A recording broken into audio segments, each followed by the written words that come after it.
لحسين نحن عشقنا وبصوت الحق نطقنا.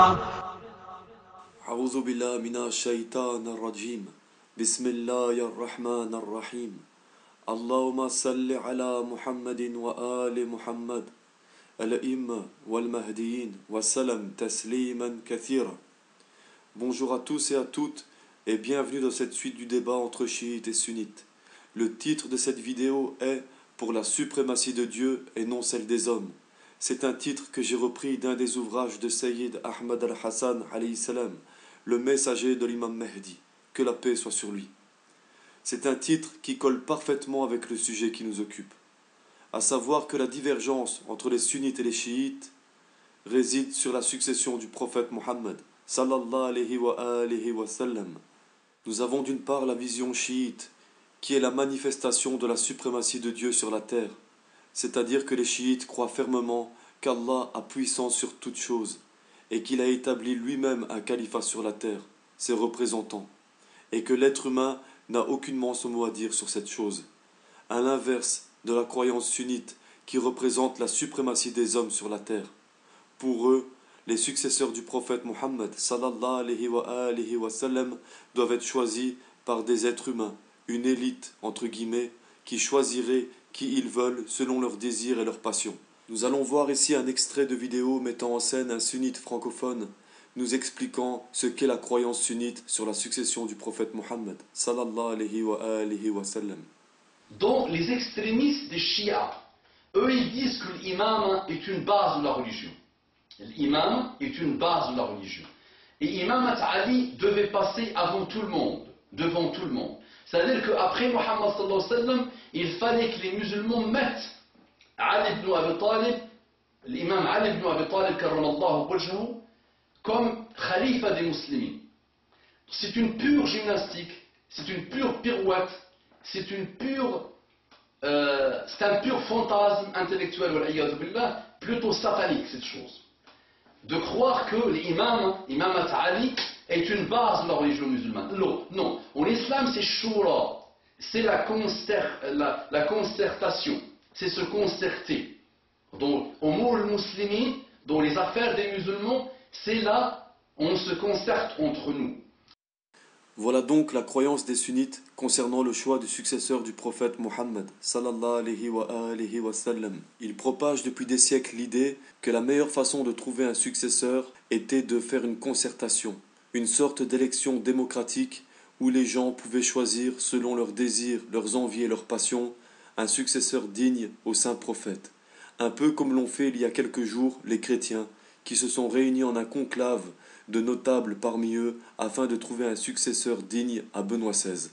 Pour justifier cette croyance erronée, les pseudo-savants sunnites se servent d'un verset coranique, de la sourate 42, la consultation au verset 38. Ce verset fait référence à la consultation entre musulmans pour leurs affaires personnelles. Comme le verset le dit lui-même, cette concertation concerne les musulmans pour leurs affaires propres à eux.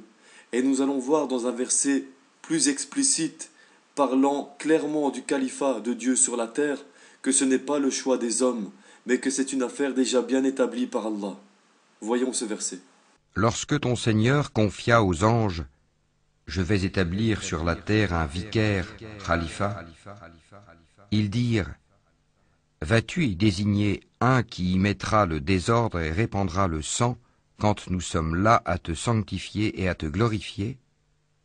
Il dit « En vérité, je sais que vous ne savez pas. » Contrairement au verset utilisé par les sunnites pour justifier leur croyance, ce verset parle clairement de khilafa, de vicaire de Dieu sur la terre. Le premier représentant de Dieu sur cette terre était Adam, alayhi salam. Et le vicaire de notre époque n'est autre que l'imam Mahdi al-Muntadar, que la paix soit sur lui. Être musulman, c'est se conformer et se soumettre au commandement d'Allah, et accepter qu'il est puissant sur toute chose.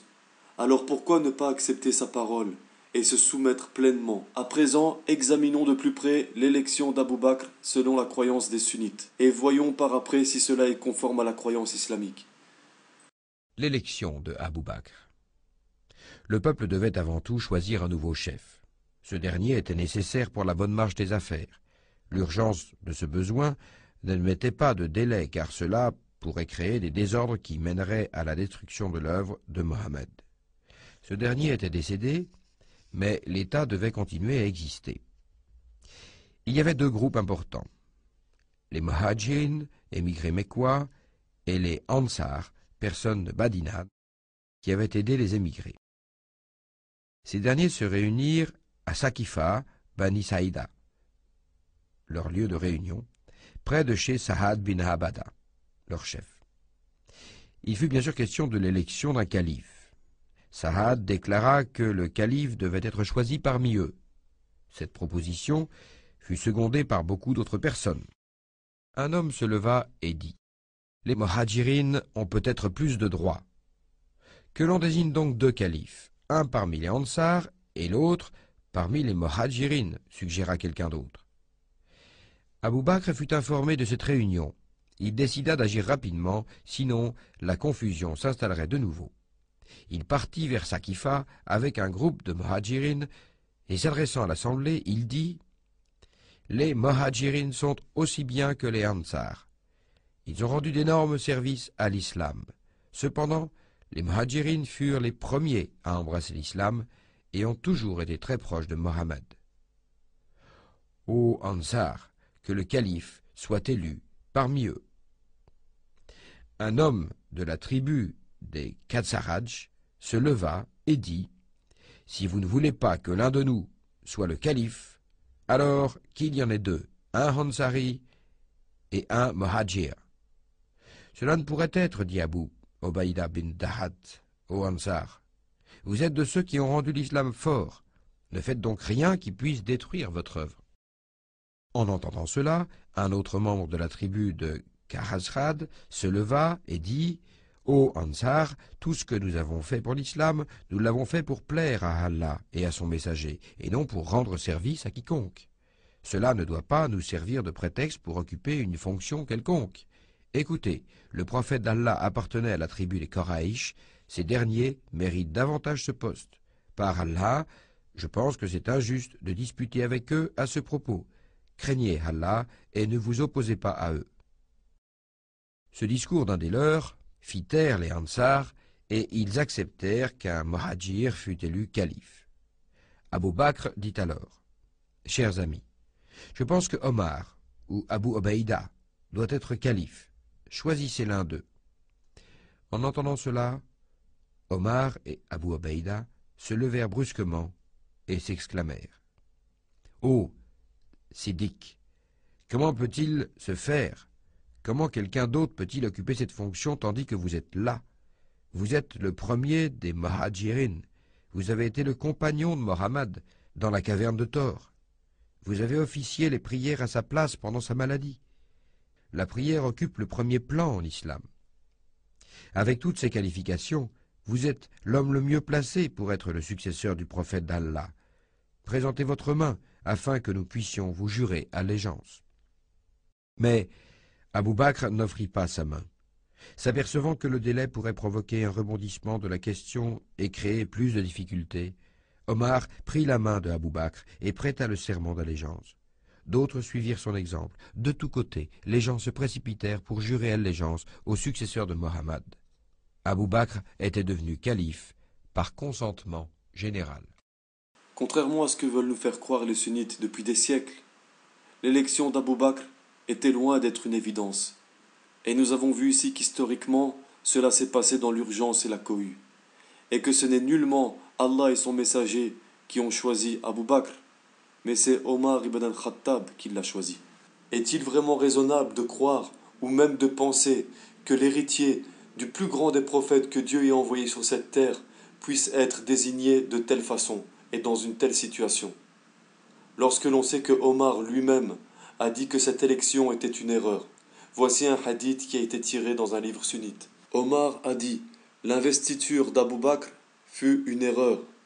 Dieu nous a préservés de ses mauvaises conséquences. » Rapporté entre autres par Ibn Kathir et Tabari. Comment est-il possible qu'à l'heure actuelle, les sunnites s'obstinent toujours à croire et à penser que cette élection soit juste et légitime, lorsque Omar, qui en est l'auteur lui-même, avoue sa faute, et qu'un verset du Coran explicite leur prouve et leur montre que le khilafat de Dieu est un choix fait par Dieu lui-même et non par les hommes. Beaucoup parmi les sunnites se plaisent à dire que c'est une histoire passée et que nous n'avons plus à en parler aujourd'hui, que c'est une chose révolue. Eh bien nous leur répondons que si Ali ibn Abi Talib, alayhi salam, est vraiment le vicaire de Dieu sur la terre, comme le prophète l'avait annoncé, eh bien que ces sunnites sachent que leur attitude est semblable à celle d'Iblis lorsqu'il a refusé de se soumettre au calife de Dieu sur la terre de cette époque, qui n'était autre que Adam alayhi salam. Afin de mieux cerner l'importance de cette question, écoutons un extrait d'un des sermons d'Ahmad al-Hassan alayhi salam, le messager de l'imam Mahdi. أدعوكم إلى مخافة الله وإقرار حاكميته والاعتراف بها ونبذ ما سواها بدون حساب للواقع السياسي الذي تفرضه أمريكا. أدعوكم إلى نبذ الباطل وإن وافق أهواءكم. أدعوكم إلى إقرار الحق واتباع الحق وإن كان خاليا مما تواضع عليه أهل الدنيا. أقبلوا على مرارة الحق فإن في الدواء المر شفاء الداء العضال. أقبلوا على الحق الذي لا يبقي لكم من صديق. أقبلوا على الحق والنور وأنتم لا تريدون إلا الله سبحانه والآخرة بعيدا عن زخرف الدنيا وظلمتها.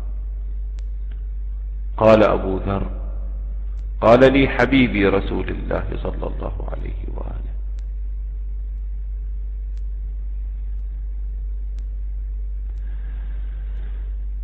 قل الحق يا أبا ذر وقد قلت الحق وما أبقى لي الحق من خليل. فكما تقرؤون في القرآن: قل اللهم مالك الملك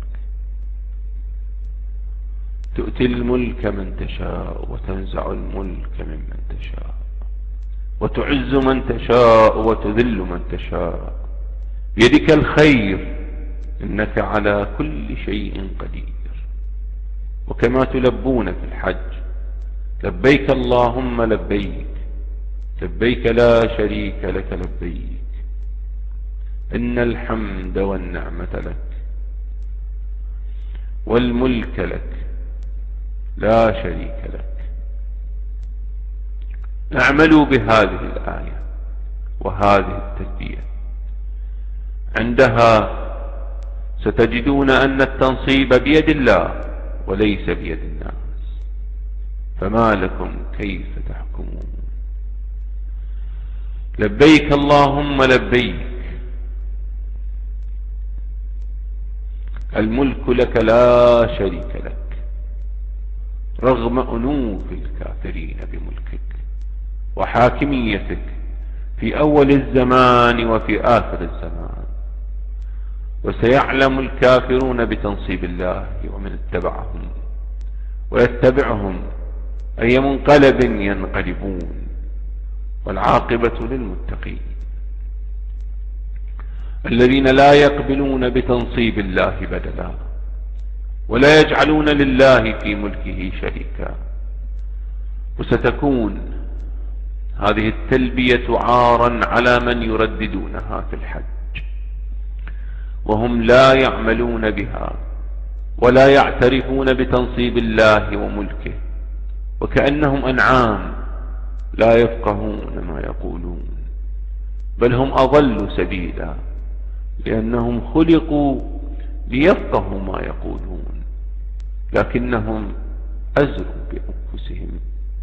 هذا أذان من الله ورسوله إلى الناس يوم الحج الأكبر أن الله بريء من المشركين ورسوله، فإن تبتم فهو خير لكم وإن توليتم فاعلموا أنكم غير معجزي الله وبشر الذين كفروا بعذاب أليم.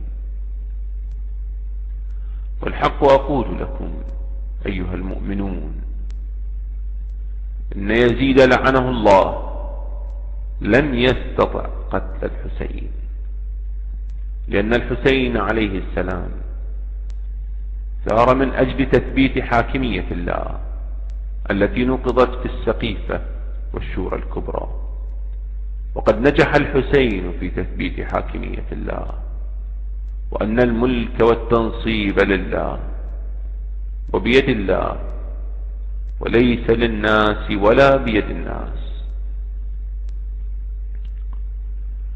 لقد كانت ثمرة دماء الحسين وأهل بيته وأصحابه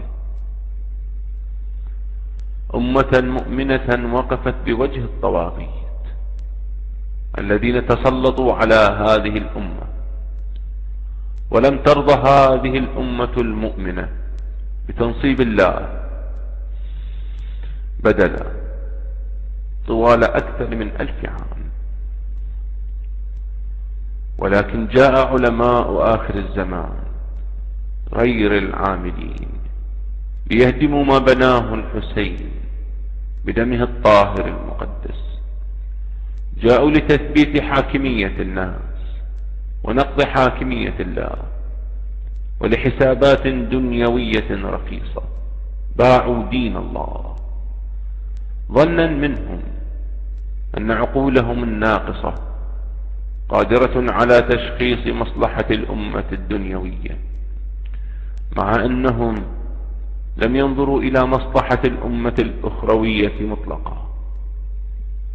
والحق أقول لكم أيها المؤمنون